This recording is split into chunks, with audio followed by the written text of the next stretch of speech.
pressure cooker is fitted with the pressure gauge, and here you can see that the water steam is coming out from the vent tube. And now I am placing the whistle, and I am awaiting for the first whistle to come, and I will show that the first whistle will be at 15 psi. You can see that the pressure is being increased.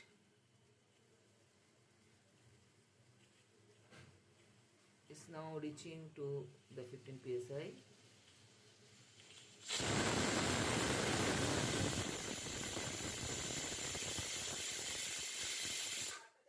So you have seen that after reaching almost 15 psi, the pressure cooker whistles.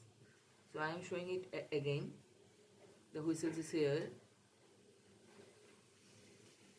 Is going to reach to 15 psi. You can see that.